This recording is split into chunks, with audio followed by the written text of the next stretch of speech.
नमस्कार मंडळी, महाराष्ट्रामध्ये काय चाललंय? जेवण वगैरे केलं का? चांगली गोष्ट आहे. आता एक महत्त्वाचा विषय, ज्या धाराशिवमधून येणारे ओमराजे निंबाळकर 15 कोटी रुपयाचा निधी भेटल्यानंतर सुद्धा ते सांगतात आम्हाला निधी भेटत नाही म्हणून आम्ही दुसऱ्या पक्षामध्ये जातो. चांगली गोष्ट आहे. पण आत्तापर्यंत घेतलेल्या निधीचा वापरच तुम्ही केला नाही तर ते पैसे तुमच्या खिशामध्ये गेले का कुणाच्या बापाच्या घरी गेले हे सांगा पहिले. आणि सगळ्यात मोठी गोष्ट मी एक तुम्हाला आज सांगायला चाललो आहे, ते तुम्हाला माहीत असेल किंवा नसेल ही मला काही त्याच्याशी प्रताडणा करायची नाही आहे. चला मी तुम्हाला एक नाव सांगतो. भाई उद्धवराव पाटील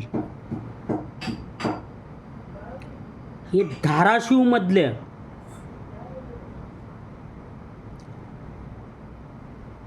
एका जमान्यामध्ये त्यांचं नाव चालत होतं. यशवंतराव चव्हाणांनी त्यांना सांगितलं होतं, भाई उद्धव पाटील तुम्ही या, तुम्हाला आम्ही मुख्यमंत्री पदाची ऑफर करतो.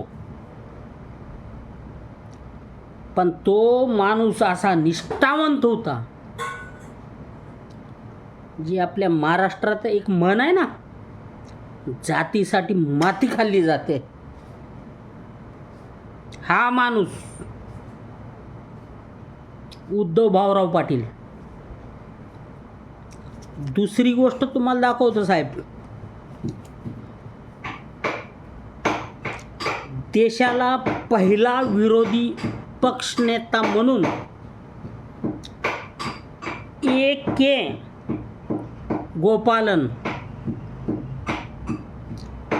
करोडो रुपयाची ऑफर केली, पण त्या माणसानं जातीसाठी माती खाल्ली. त्याच्या नंतर गणपतराव पाटील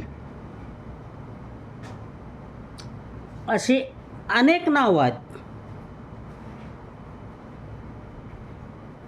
अशा लोकांनी आपल्या महाराष्ट्रासाठी प्राणाची आहुती दिली. पण हा देवेंद्र फडणवीस महाराष्ट्राला खायला बसला.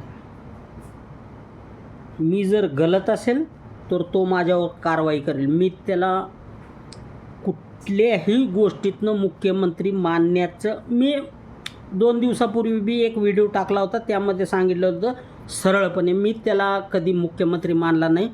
आणि तू तारीख करूनच मी बोलणार, कारण तो त्या लायकीचा माणूस आहे.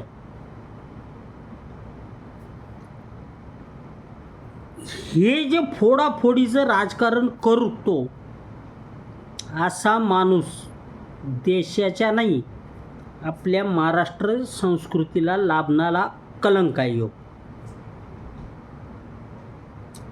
बायको मुस्लिम मुलांच्या सोबत रीळ बनवते ते त्याला चालतं, पण समाजामध्ये ते हिंदू मुस्लिम करतो, त्यामुळं माझा विरोध आहे. भाई मी सरळ तुम्हाला सांगतो, जे असेल ते तुमच्यावर घ्या आणि तुम्ही समजून घ्या.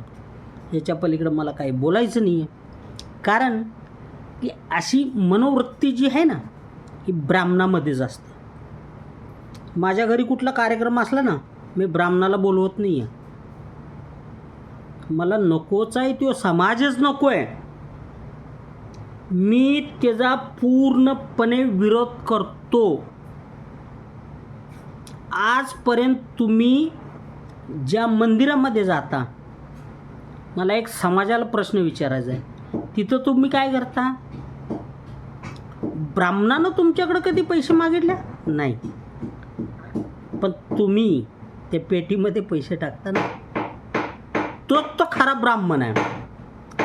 मग अहो साहेब, देवांना आपल्या समाजामध्ये आपल्याला काय पाहिजे हे तुम्ही विचार करत नाही.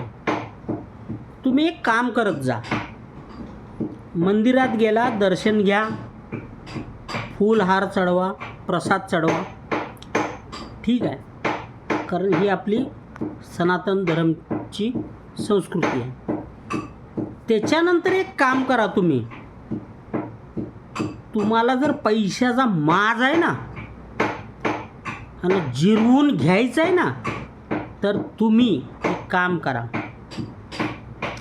स्टॉलवर किंवा रेस्टॉरंटमध्ये जा, तिथून तुम्ही छोटे छोटे पॅकिंग करा जेवणाचे, भाजी पोळी हे पॅकिंग करून घ्या आणि फुटपाथवर बसलेल्या लहान लेकरांना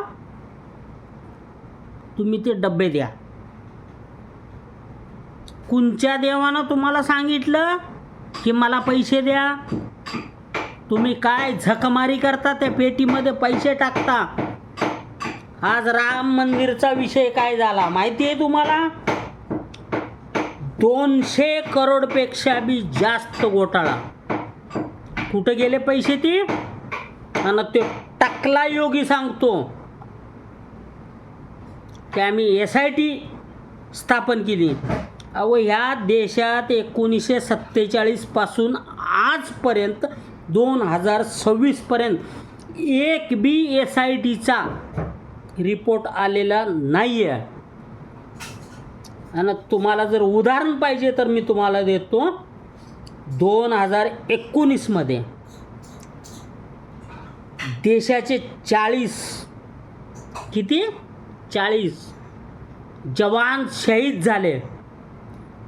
300 किलो म्हणजे 300 किलो RDX आले.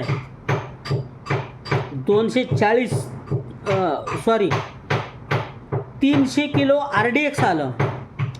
40 जवान शहीद झाले. त्याचा पत्ता आजपर्यंत नाही लागला.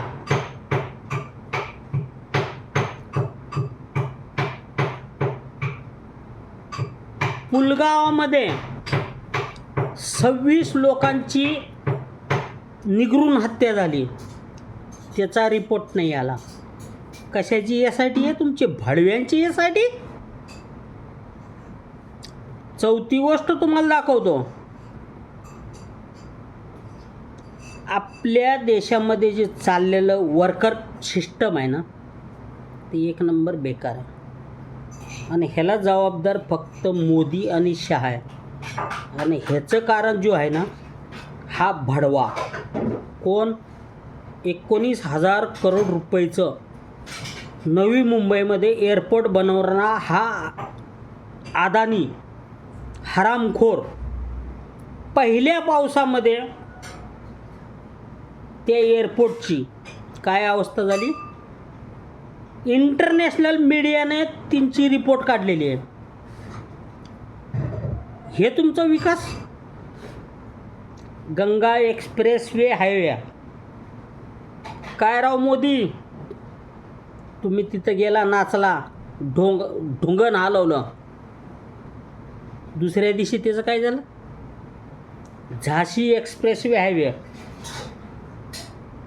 दुपारी उद्घाटन करता, संध्याकाळी पाऊस पडतो आणि सकाळी रस्ता कुठं गेला काय माहिती नाही बाबा. आणि तुम्ही श्रेय तर तुम्ही घेता. आणि ज्या वेळेला काय होतं त्यावेळेला विरोधी पक्ष.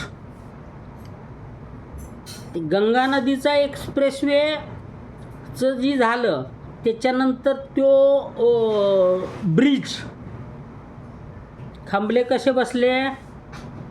बिहारमध्ये पूल कसा गिरला? म्हणजे पूल एकदम उद्ध्वस्त झाला.